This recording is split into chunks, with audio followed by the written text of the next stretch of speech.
Sa inyong lahat, dito naman tayo sa vlog natin ngayong gabi sa FPJ Batang Quiapo ipoposta. Unang-una sa lahat, ito ay teaser video lamang para ma-update sa Batang Quiapo. Huwag kalimutan i-follow at i-subscribe ang channel. Salamat po. Tuhan sila Emong at sila Tanggol itol sa trabaho pag umalis ito sa Big Beast. Pero ito naman si Pablo ay iniini si Tanggol sa paghawak niya kay Bubbles ito. Si Tanggol ay kinausap ito sa papa niya si Don Ramon ito tungkol sa pamilya dahil ayaw niya makihati sa pamilya at mapiktuhan ang mga negosyo nila, kaya pinapayagan nilang napaupuntahan dun sa San Dimas sa Tondo sa pamilya ni Tanggol. Si Santino ay nagpa-practice ito pero galit na galit ito habang nagsusuntok dahil iniisip niya yung kuya Tanggol niya dahil hindi niya alam kung saan pupunta at nangyari ito sa pamilya, kaya habang nag-iinsayo siya ang daming galit habang nagsusuntok ito. Ang pauwi na sila Rigor at Mando ay ito ay nagkwentuhan sila at sinabi ito na Rigor na totoo ang inahinala niya na buntis ko si Lena kaya siya nag-resign ito. Lena ay pinapalaba ito si Camille pero dumating ito si Tess at ginawa ito ay hindi ito pinagawa na paglaba ito, kaya ito ay pinapasok ni Tess si Camille sa kwarto niya, kaya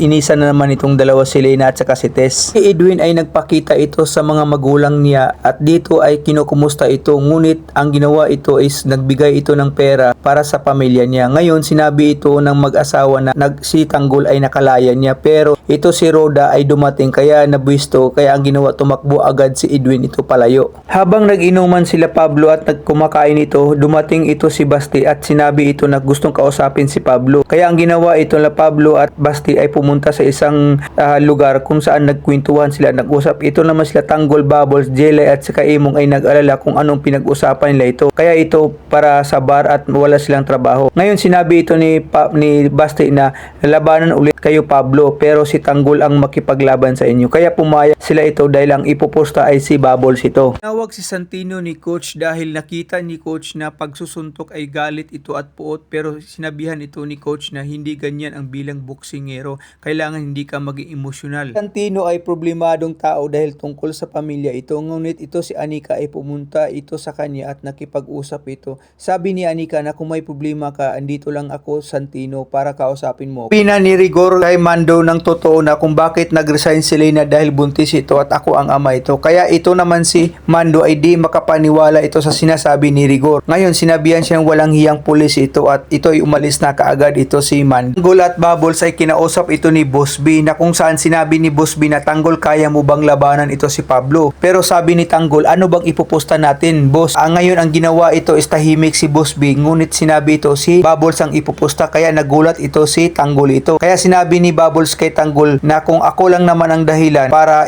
ika-unlad lahat itong restaurant para may trabaho tayo lahat, sige go ako. Kaya nilabanan na si Pablo ni Tanggol ito. Abangan natin mga master kung anong mangyari, kung sino itong mananalo kay Pablo at kay Tanggol sa billiard. Ngayon ipoposta si Bubbles, abangan.